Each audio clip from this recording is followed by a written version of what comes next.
you bring up the Wharton thing, and there's a parallel sort of with my thinking as I approached retirement, in that I was like, I really want to be an entrepreneur.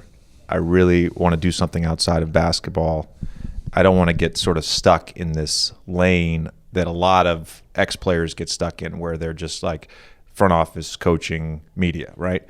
And I basically was like, I'm going to do this for a year. We'll see how it goes.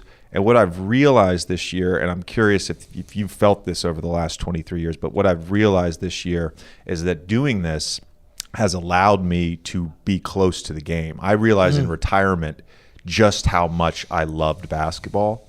I knew it as a player, but that has been totally reinforced over the last 8 or 9 months. I completely 100% agree. It's the greatest blessing of the job is I'm still part of it. Now, the one thing I can't quite get a handle on is my fixation on competition, because I talk about what other people do, right? But I'm not affecting the scoreboard, which is why along the way I started really thinking about, coaching, not the pro level. I wasn't really interested in that. I was really wanted to be a D1 coach and run my own program. So I started AAU really with my own son. That's why I started that.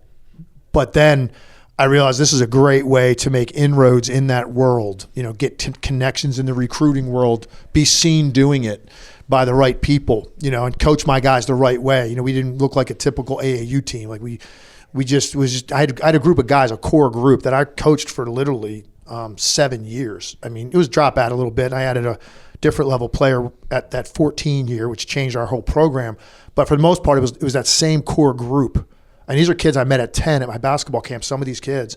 And I'll be at their weddings one day, So that's where I was getting my fix. Maybe too much of that fix to my players thinking, because I was a maniac. With youth basketball, yeah. Yeah, I was a maniac on the sideline. I mean, to this day, my biggest nemesis in life are AAU officials, right? Referees at the AAU level, because there's a schedule on this court.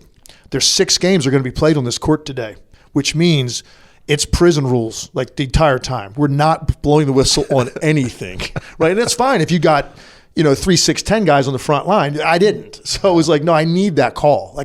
So that's why I started doing that. And that was giving me my fix at least. But this lets me stay connected to the pro game and the highest level of basketball. So I completely agree with you. You do feel a part of that world still.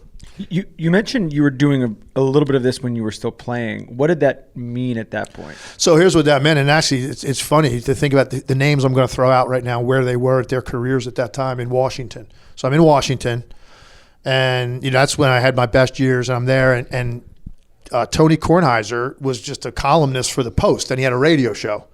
Michael Wilbon was a columnist for the Post. George Michael had the George Michael Machine, which you guys might not know that show, but it was a famous sports show. It was kind of like the equivalent of what Van Pelt does now. It was a national show, but he was based in D.C. So while I was playing, they'd hear me do an interview, and I guess they started to think like, I like what he has to say. Next thing I know, Kornheiser has me on like a weekly guest. And then he goes on vacation one week. He's like, you want to host my show, which was all sports, which was right up my alley because I'm an enormous Washington Redskins fan, Baltimore Orioles fan, Capitals fan. So I could talk about those teams hosting a show. If I get a caller who wants to talk about the Capitals, I would know those guys. I would know those Redskin players. So did that for a week. And that's really, I got connected to those guys. And then I remember, and Kornheiser to this day, every time I do something with Kornheiser, he takes complete credit for me in broadcasting 21 years later, because he did encourage me. You need to do this one day. You need to do this. He kept telling me that. And so that's what I mean by and I guess ESPN saw some of those hits, some of those interviews and things like that. And that's when they got a hold of it. And my name came up, and here we are. Woj does the same thing for me. He takes all the credit. He always says that he takes the credit for me and Kendrick Perkins. I don't know. We'll find out. We're going to have Kendrick on soon. We'll find out what the connection is there, how he got Perk started. By the way, Woj texted us the other day. Did you get that? Yeah, Because I think it's like the first time. It's the first time we've been in studio together on the air. We did 2 days this week. It was great. That doesn't make any sense. I actually will say this, and so I told you this on Tuesday. I love doing First Take, and I, for some reason, I thought that was going to be the show that I hated doing the most, and it's actually my favorite show to do. Yeah. But again, the show is structured around, a debate style show. And when you were on, Stephen A. was had the day off. When you were on, like, that was one of the most enjoyable experience I've had in media, because we just got to talk about basketball for almost 2 hours. It was great. Tremendous. And I like the format of that show too. Because you kind of don't know what direction it's going to go in once you start. And the thing that's best, honestly, about that show is you have time to breathe. Like, you can really get into a subject.